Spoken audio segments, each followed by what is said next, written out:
ছেঁড়া জামা পরেই স্কুলে যেতে হতো তাকে। বাড়ির আর্থিক অবস্থা খারাপ, বাবা সারাদিন মদের নেশায় ডুবে থাকে।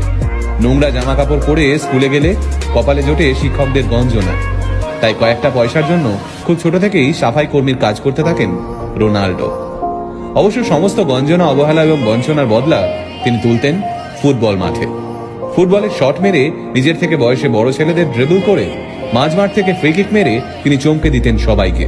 এমনিতে রোগা লিকলিকে চেহারার এক ছেলে, কিন্তু মাঠে নামলেই যেন তার উপর ভর করত এক দানবীয় শক্তি।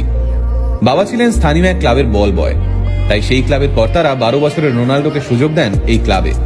কিন্তু সে সময় অন্যান্য ছেলেদের থেকে তাকে প্রায়ই শুনতে হতো, এই দেখ ভিখিরি বল বয়ের ছেলে খেলছে। একদিন মেজাজ হারিয়ে রোনাল্ডো সেই ছেলেদের সঙ্গে হাতাহাতিতে জড়িয়ে পড়েন। ফলে ক্লাব থেকে তাড়িয়ে দেওয়া হয় রোনাল্ডোকে।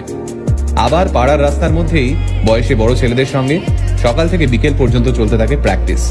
একদিন রাস্তায় এইভাবেই ফুটবল খেলার সময় তিনি নজরে পড়েন পর্তুগালের ক্রীড়া মন্ত্রণালয়ের এক সদস্যের। রোনাল্ডোর খেলা দেখে মুগ্ধ হয়ে যান সেই সদস্য। সরকার থেকে রোনাল্ডোকে সাহায্য করা হয়, জায়গা হয় পর্তুগালের স্পোর্টিং সিপিতে। প্রথমে 16 বছরের রোনাল্ডোকে জুনিয়র টিমে নেওয়া হলেও তার প্রতিভা দেখে তাকে সিনিয়র টিমের হয়ে খেলার সুযোগ দেওয়া হয়। সিনিয়রদের সঙ্গে খেলতে নেমে একটু নিরাশ করেননি রোনাল্ডো। প্রথম ম্যাচেই 2 গোল করেন তিনি। তখনই 16 বছর বয়সী এই বাচ্চা ছেলের পারফরমেন্স দেখে তাকে দলে নেওয়ার জন্য ঝাঁপিয়ে পড়ে লিভারপুল, আর্সেনাল।